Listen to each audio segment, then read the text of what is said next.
다 같이 사도신경으로 우리의 신앙을 하나님께 고백하겠습니다. 나는 전능하신 아버지 하나님, 천지의 창조주를 믿습니다. 나는 그의 유일하신 아들, 우리 주 예수 그리스도를 믿습니다.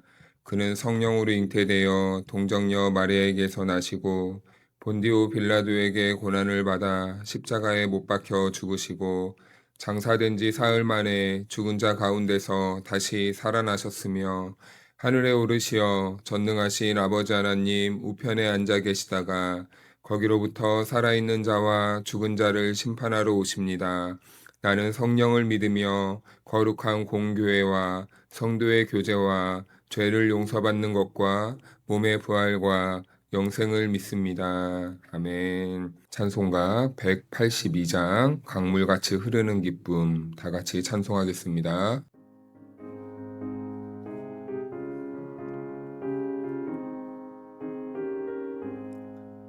강물같이 흐르는 기쁨 성령 강림함이라 정결한 맘 영원하도록 주의 거처 되겠네. 주님 주시는 참된 평화가 내 맘속에 넘치네. 주의 말씀에 거센 풍랑도 잠잠하게 되도다. 나의 생명 소생케 됨은 성령이 마심이라. 모든 의심 슬픔 사라져 주의 평강 넘치네. 주님 주시는 참된 평화가 내 맘속에 넘치네. 주의 말씀에 거센 풍랑도 잠잠하게 되도다. 하늘에서 담비 내리고 햇빛 찬란한 같이 우리 맘에 성령이 많이 주님 보내심이라. 주님 주시는 참된 평화가 내 맘속에 넘치네. 주의 말씀에 거센 풍랑도 잠잠하게 되도다. 생명신에 넘쳐 흘러서 마른 광야 적시니 의의 열매 무르익어서 주수를 기다리네. 주님 주시는 참된 평화가 내 맘속에 넘치네. 주의 말씀에 거센 풍랑도 잠잠하게 되도다. 놀라우신 주의 은혜로 그의 얼굴 뵙겠네. 평화로운 안식처에서 영원토록 쉬겠네. 주님 주시는 참된 평화가 내 맘속에 넘치네. 주의 말씀에 거센 풍랑도 잠잠하게 되도다. 오늘 우리에게 주신 하나님의 말씀은 열왕기상 15장 1절에서 8절 말씀입니다. 느밧의 아들 여로보암 왕 18째 해에 아비암이 유다 왕이 되고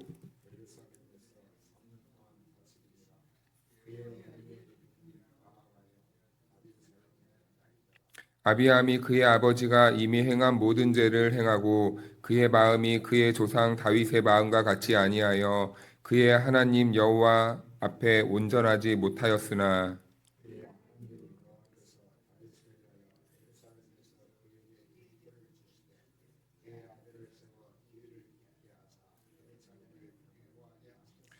이는 다윗이 햇사람 우리아의 일 외에는 평생에 여호와 보시기에 정직하게 행하고 자기에게 명령하신 모든 일을 어기지 아니하였음이라.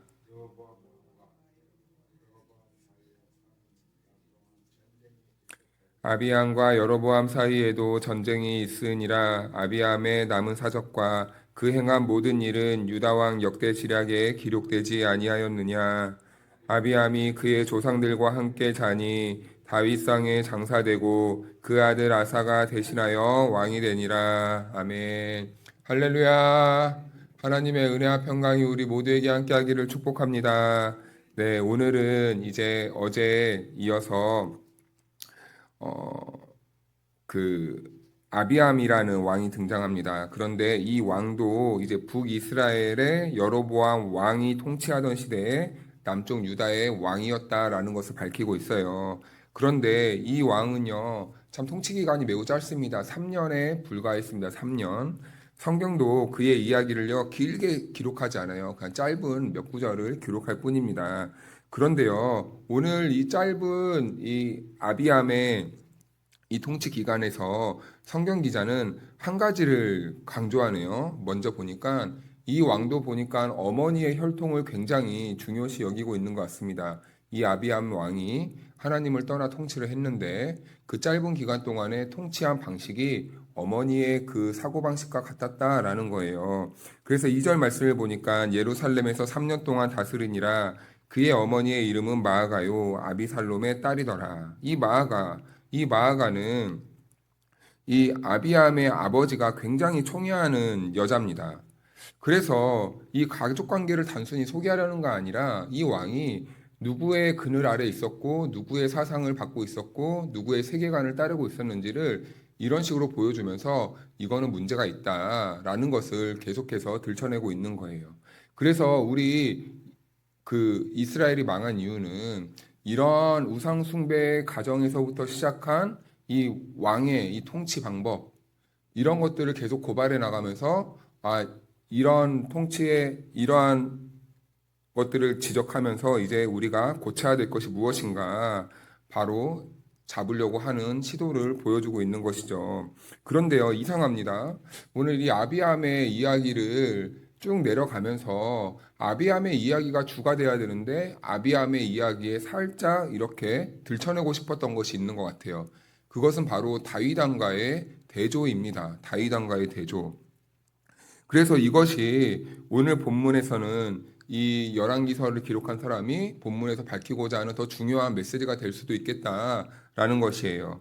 그래서 3절 말씀을 보니까 아비암이 그의 아버지가 이미 행한 모든 죄를 행하고 그의 마음이 그의 조상 다윗의 마음과 같이 아니하여 그의 하나님 여호와 앞에 온전하지 못하였으나 네, 아비암 역시 그의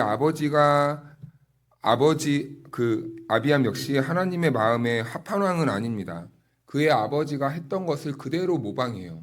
그래서 이 신앙의 유산, 이 가정의 내력이라는 것은 우리가 완전히 무시할 수는 없는 것이 이런 겁니다.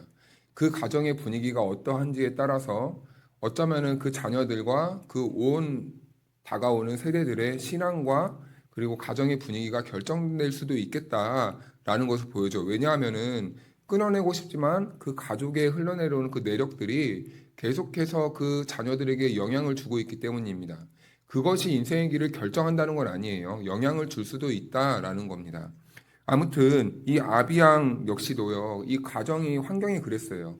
그 아버지도 우상의 세계관에 있었고 그의 어머니와 그리고 그의 아내들 역시도 이런 우상의 세계관에 빠져 있으니 아비암 역시도 항상 보는 게 그런 것만 보고 자라다 보니까 자연스럽게 하나님의 뜻이 무엇인고 라는 것을 깨닫지 못하게 되는 것이죠. 그런데 그렇게 그가 아버지가 행했던 죄를 반복해서 하고 있다는 겁니다. 그런데요, 그래서 우리가 열왕기서를 보다 보면은 북이스라엘만 잘못했구나라고 생각을 할 수도 있겠는데 남유다 역시도 똑같은 흐름 속에서 똑같이 망해가고 있었다는 걸 보여주고 있어요. 그래서 북이스라엘 여로보암 왕 18째 해에 남유다의 아비암이라는 왕이 세워졌는데 그도 보니까 북이스라엘과 똑같이 정통성을 가지고 있다는 그 남유다의 그 신앙도 똑같이 북이스라엘과 다를 게 없더라. 똑같이 우상 숭배하고 있었고 똑같이 우상의 세계관에서 빠져 있었고 똑같은 길을 걸어가고 있더라. 그러니 우리 이스라엘이 망할 수밖에 없었다라는 것을 보여주고 있습니다. 그래서 남유다 역시 계속해서 하나님을 떠난 하나님이 없이 살아가는 그 모습을 계속해서 고발하고 있는 거죠. 그래서 우리 인간의 역사는 항상 이렇게 발전되는 것처럼 보이지만 어쩌면은 이 성경에서 보여주고 있는 인간의 역사는 우리 인간이 뭘 대단한 업적을 하고 그런 것보다 어쩌면 우리 인간의 이 반복되는 무한 굴레에서 반복되는 죄성을 계속해서 보여주고 있어요. 어떠한 왕이 세워져도 그 왕은 완벽하지 못했고 그 왕은 항상 하나님을 떠나고 있었고 그리고 그 세대는 항상 하나님을 멀리하면서 죄를 짓고 있는 그러한 모습. 그런데 이 모습이요 조금씩 개선되면 얼마나 좋습니까? 열왕기서에서 보여준 이 왕들의 모습을 발판 삼아서 우리 인간이 조금 더 개선되어져서 나은 인간이 돼서 발전되면 얼마나 좋습니까? 그런데요, 어쩌면은 이 북이스라엘과 남유다 이 시대의 그 영적인 흐름이 오늘날 우리가 우리 시대를 이렇게 똑같이 대조해 놓고 보았을 때 더 나은 게 없다라는 거예요. 더 나은 게 없을 수도 있겠다. 그런데 더 참 심각한 것은 우리는 이 역사가 인간의 역사가 죄악의 역사였고 하나님이 싫어하신다는 것을 알매도 불구하고 보고도 죄를 생각하고 보고도 죄를 지을 수밖에 없는 그 연약한 가운데 노출된 사람들이 바로 우리들일 수도 있겠다라는 겁니다. 그래서 여기에서 중요한 이 표현이 나오는데요. 다윗의 마음과 같이 아니하여. 네, 다윗의 마음과 같지 아니에요. 그러면 이 표현을 보면서 우리는 자연스럽게 질문할 수 있겠죠. 그렇다면 다윗은 온전한 인간이었는가? 다윗은 정말 괜찮은 인간이었는가? 우리가 아무런 흠도 잡을 필요 없이 그는 완벽한 인간이었는가라는 것을 한번 생각해 볼 수 있겠습니다. 아니요, 근데 성경에서는요, 다윗을 매우 중요한 인물로 생각하고 있고, 그리고 다윗을 굉장히 이스라엘의 좋은 왕으로 소개하고 있음에도 불구하고 많은 이 부정적인 모습을 배제하고서도 성경은 굵직한 사건을 세 가지를 기록하고 있어요. 한 번은 이 살인교사, 그리고 두 번째는 간음이 먼저, 그 다음에 살인교사, 그리고 마지막에는 인구조사로 인해서 그 하나님 앞에 죄를 짓는 뭐 이런 굵직굵직한 것만 해도 크게 세 가지를 보여줍니다. 그런데 인구조사는 그렇다 치더라도 살인교사와 간음만 놓고 보면요. 이것은 다른 우리 기준으로 봤을 땐 다른 어떠한 이 죄보다 정말 큰 죄를 지었던 왕이 다윗이에요. 그럼 다윗의 왕의 이런 모습만 보더라도 다윗 그렇게 좋은 사람은 아닐 수도 있는데 라고 생각할 수도 있는데 성경은 다윗의 그런 모습이 아니라 그런 모습을 행하고 난 후에 그 모습을 기록함으로써 다윗은 그래도 하나님 앞에서 괜찮았어 라고 이렇게 표현을 하고 있어요. 그 이유는 조금씩 알아가기로 하고 그래서 이제 4절 말씀을 보니까 이렇게 말씀합니다. 그의 하나님 여호와께서 다윗을 위하여 예루살렘에서 그에게 등불을 주시되 그의 아들을 세워 뒤를 잇게 하사 예루살렘을 견고하게 하셨으니 아멘.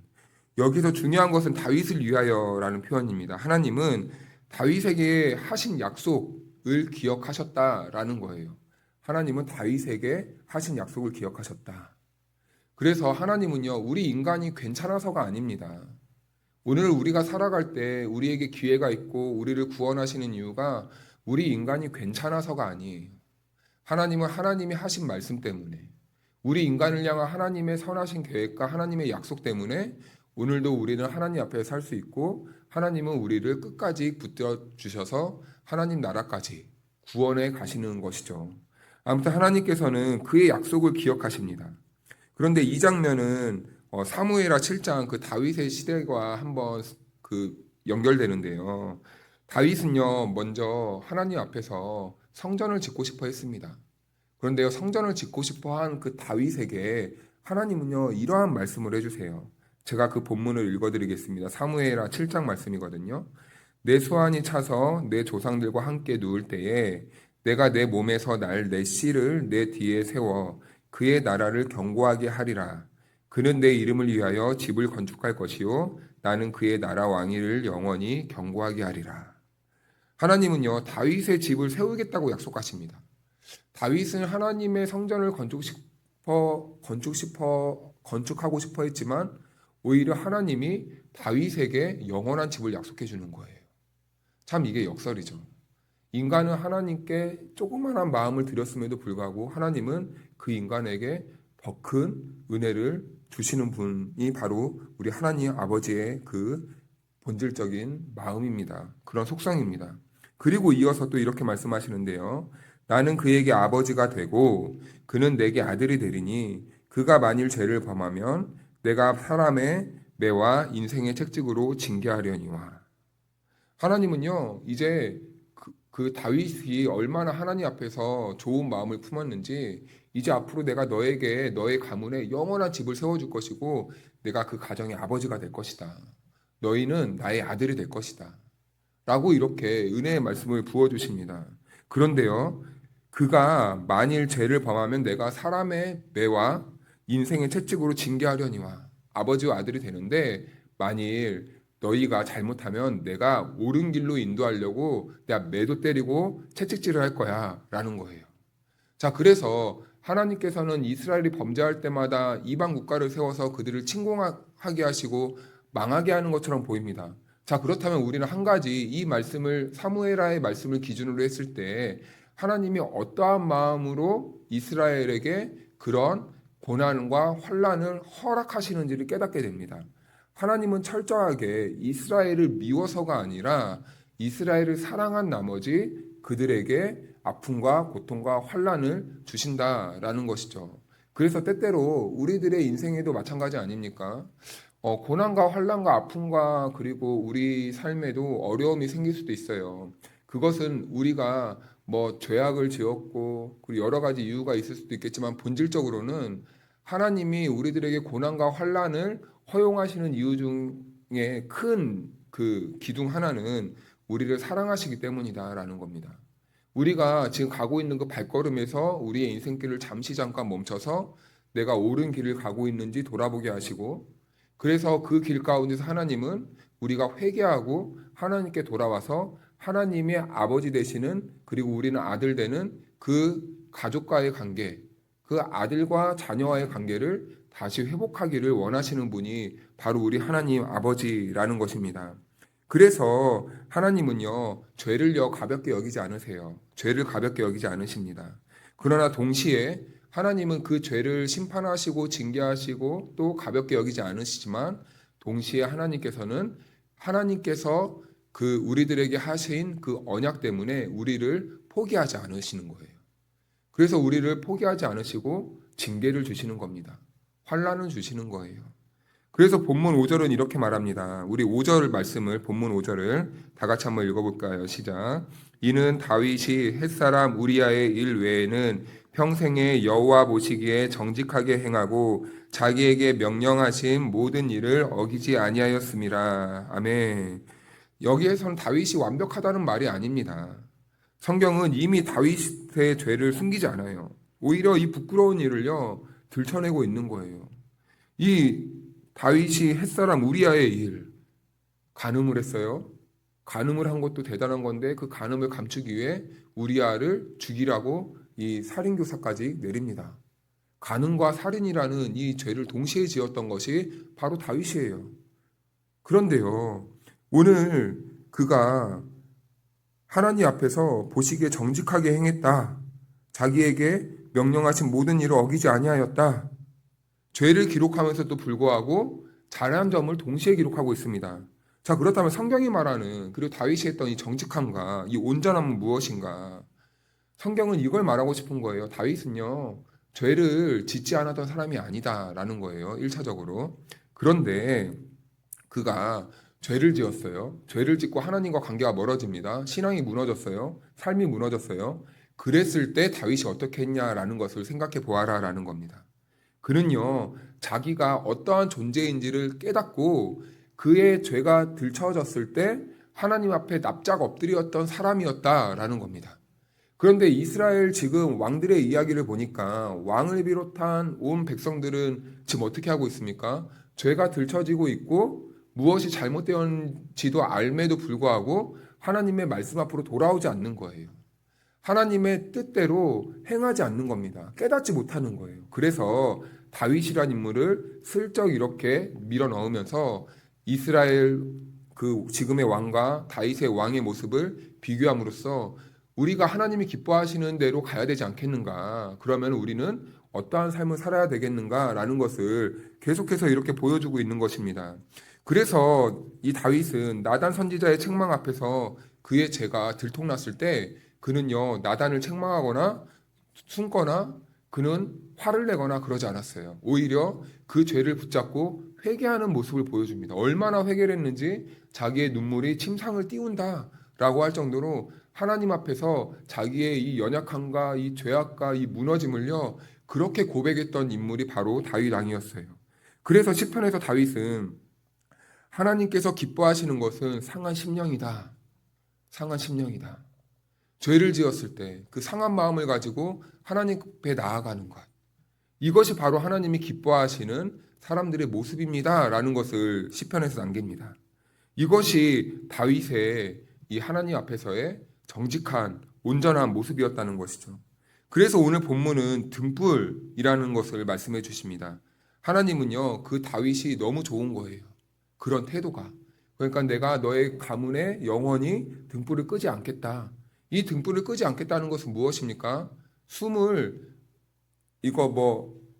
생명을 살려주겠다. 그런 의미로도 해석 이야기하시는 분들도 있는데 가끔. 그런데 이 등불이라는 것은요, 어둠을 밝히는 것이잖아요. 길을 보여주는 역할을 합니다. 자, 그러면 등불을 끄지 않겠다는 것은요, 죄를 지어도 길을 다시 밝혀주겠다.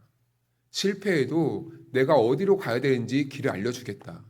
이스라엘이 죄로 인해서 방황하고 길을 잃고 헤맬지라도 내가 그 등불을 끄지 않고 내가 너희들이 올바르게 가야 될 길을 알려주겠다라는 것입니다. 자, 그렇다면은 이 등불이 결국에는 어떻게 이 약속이 성취가 됩니까? 바로 우리들에게 옳은 길을 알려주시는 신약의 예수 그리스도로 이렇게 연결되는 거죠. 그래서 이 다윗의 가문으로부터 시작된 이 하나님의 약속은 예수님으로부터 완성이 됩니다. 그래서 눈이 어둡고 죄악 가운데 있고 실패하고 좌절된 심령들이 길을 잃고 헤맬 때에 예수 그리스도를 바라봄으로써 옳은 길을 찾아가는 거죠. 그래서 예수만이 우리의 길이시고 예수만이 우리 인생의 참된 방향이 되고 우리 모든 인생의 복이 되는 분이시다라는 거예요. 그래서 우리는 예수 그리스도 안에 머물러야 되고 예수님을 바라보고 우리가 모든 인생을 그분께 맡기고 따라가야 된다는 거죠. 그래서요, 사랑하는 여러분, 오늘 본문은요, 인간의 이 반복되는 이 실패 그리고 죄를 보여줍니다. 아비암은 좀 나아질 줄 알았는데 아비암도 똑같이 그의 아버지의 길대로 죄를 행합니다. 그러나 동시에 하나님은요, 이런 죄의 인간의 역사 가운데서도 놓지 않고 있는 것이 있었다면 하나님의 언약이었다는 거예요. 우리를 그 언약으로 포기하지 않고 있다라는 겁니다. 그래서 다윗은요, 완벽했기 때문에 아니라 하나님께서 신실하시기 때문에 그도 하나님 앞에서 살 수 있었다. 그리고 다윗의 중요한 모습은요, 자기 의를 붙드는 사람이 아니었다는 것입니다. 이것이 참 중요해요. 그가 무너졌을 때 자기에게 근거를 두지 않고 하나님 앞에 돌아와 하나님을 붙드는 인생이 되었다라는 것입니다. 오늘 우리도 마찬가지 아닙니까? 우리도 완전해서 우리가 이 자리에 있는 것이 아닙니다. 우리가 하나님 앞에서 완벽하기 때문에 우리가 서 있을 수 있는 것이 아닙니다. 하나님의 자비를 우리는 오늘도 붙들고 살기 때문에 이 자리에 있는 거예요. 내가 이 자리에 있는 게 아니라 하나님의 은혜가 나를 붙잡고 있고 우리가 그 하나님의 은혜에 붙잡혀 있고 우리가 그 하나님의 은혜를 붙잡고 있기 때문에 우리가 오늘을 살아갈 수 있는 것 아니겠습니까? 그래서 오늘도 우리는 이 인간이 반복되는 이 죄악 속에서 우리가 무엇을 붙잡아야 되겠는가를 성경은 보여주고 있는 겁니다. 이스라엘은 실패했어요. 그런데요, 이 성경은요, 우리가 똑같이 인간이기 때문에 이스라엘과 같이 너희도 실패할 거야 라는 것을 기대하는 게 아니겠죠. 이 반복되는 인간의 실패하는 역사를 통해서 우리는 하나님을 바라보기를 원하시는 거예요. 하나님을 바라보고 하나님이 우리들에게 원하시는 그 길을 따라 행하기를 기대하는 마음으로 하나님께서는 오늘 성경을 우리들에게 주셨습니다. 사랑하는 여러분, 오늘 우리가 어떠한 상황에 처해 있을지라도 우리가 어떠한 길을 걸어갈지라도 그 길 가운데 때때론 우리를 넘어뜨리는 이 하나님을 떠나게 하는 죄악의 길이 마구 놓여 있을 수도 있습니다. 그럴 때마다 우리는 오늘 이 말씀을 기억하고 죄를 반복하는 인생이 아니라 그럼에도 불구하고 어렵지만 하나님을 바라보고 진리의 등불 되시는 예수 그리스도 안에서 우리가 가야 될 길을 믿음으로 걸어가는 저와 여러분들의 삶이 되기를 축복합니다. 기도하겠습니다. 하나님 아버지, 오늘 말씀을 통해 우리의 연약한 모습을 다시 보게 하시니 감사합니다. 아비암처럼 죄를 반복하며 살아가는 것이 우리의 솔직한 모습이고, 그리고 다윗처럼 넘어지고 무너지는 것이 우리의 인생임을 고백합니다. 주님, 우리 안에도 여전히 욕심이 있고 그리고 교만이 있고 하나님보다 내 생각과 내 감정을 더 붙잡을 때가 많이 있습니다. 그럼에도 불구하고 하나님께서는 언약의 등불을 끄지 않으시고 끝까지 붙들어 주신다고 말씀해 주시니 너무나 감사합니다. 우리의 신실함이 아닌 크신 하나님의 신실함으로 오늘도 예수 그리스도 안에서 진리를 붙잡고 진리의 길을 따라가는 삶을 살아갈 수 있도록 인도하여 주옵소서. 하나님, 우리의 마음이 무뎌지지 않게 하시고 죄를 죄로 아는 영적인 민감함을 회복하여 주시옵소서. 다윗처럼 넘어졌을 때 변명하는 사람이 아니라 하나님 앞에 무릎 꿇고 다시 돌아오는 사람이 되게 도와주시옵소서. 상한 심령을 주님께서 멸시하지 않으신다고 하셨사오니 오늘도 우리의 무너진 마음과 연약함을 주님 앞에 올려드립니다. 지친 성도들에게 다시 일어설 힘을 허락하여 주시고 낙심한 영혼들에게 하늘의 위로와 소망을 허락하여 주시옵소서. 우리 교회가 사람의 의가 아니라 하나님의 은혜를 붙드는 공동체가 되게 하시고 끝까지 말씀의 등불을 밝히는 교회가 되게 인도하여 주옵소서. 오늘도 우리의 기도에 응답하실 하나님께 감사드리오며 예수님의 이름으로 기도하옵나이다. 아멘.